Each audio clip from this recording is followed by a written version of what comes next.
Nabi Muhammad tuh sama anak perempuan, ya Allah, ngebelainnya luar biasa.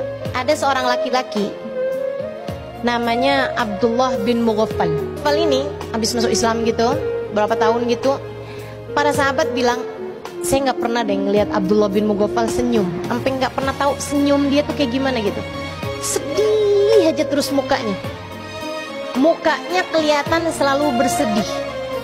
Nabi Muhammad sampai penasaran. Satu hari Nabi Muhammad panggil dia, duduk di hadapan Nabi. Nabi nanya, ma ahzanaka ya ibnal Mughaffal, kenapa ya saya tiap lihat muka kamu tuh selalu sedih, Ibnul Mughaffal?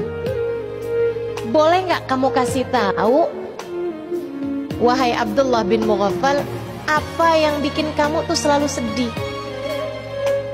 Abdullah bin Mughaffal ditanya kayak begitu, tambah sedih. Ceritalah, kata Nabi.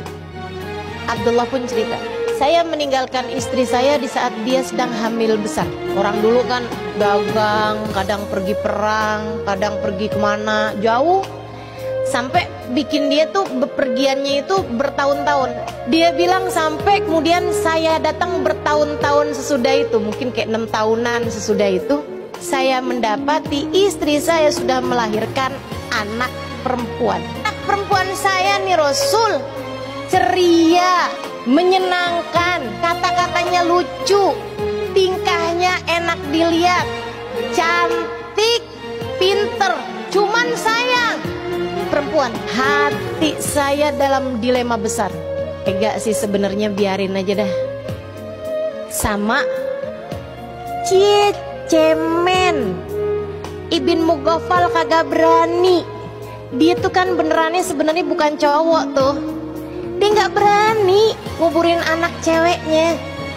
Dan keegoisan serta kekerasan hati saya membuat saya nggak bisa tahan terhadap hinaan dan cacian dari kaum saya. Hingga satu hari saya pun memutuskan, saya bilang sama istri saya, dandanin anak saya. Istri saya udah paham. Waktu saya bilang dandanin anak saya, dia bilang, istri saya udah bilang, jangan dong Abdullah, jangan dong.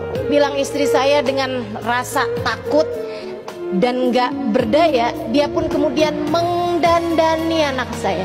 Dimandikannya dia, dipakaiinnya baju yang bagus, diikatnya rambutnya. Kemudian diajarkannya kalimat kepada anak saya itu. Saya pun bawa anak saya. Anak saya pertamanya nggak terlalu paham. Kemudian sampailah saya di sebuah bukit yang dimana orang-orang di kampung kami biasa menguburkan anak perempuannya hidup-hidup di situ.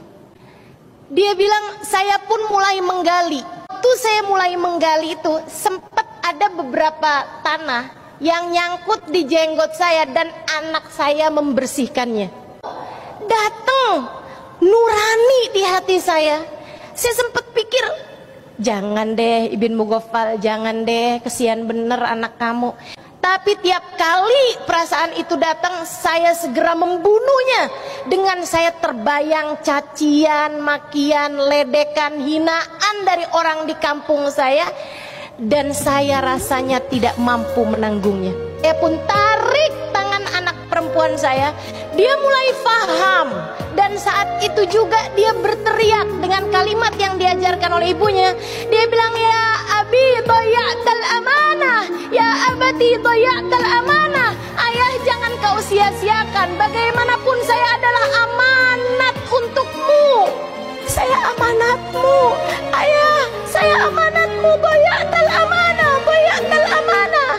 Saya pegang tangan anak saya hentakkan dia, saya masukkan dia ke dalam kubur. Dan dia mulai menangis, meraung-raung, dia nangis terus. Dan saya tutup segera kubur tersebut sampai suaranya tidak lagi terdengar. Ya Rasulullah, setiap kali mengingat kejadian itu, yang selalu terlintas dalam benak saya membuat saya tidak mampu tersenyum apalagi tertawa. Kata Abdullah bin Mughaffal, saya menunduk dalam dan menangis. setelah selesai saya bercerita, saya masa kok Nabi diem aja gitu. Jadi saya pun mulai mengangkat wajah saya. Aku pikir Nabi akan menghiburku gitu. Kan tetapi ketika saya melongokkan wajah saya mendapati Nabi Muhammad terisak-isak sampai air mata beliau itu membasahi kain yang ada di bawah beliau.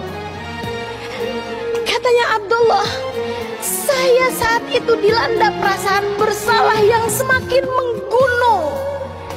Saya kemudian menatap wajah Nabi Muhammad yang sudah mulai diam.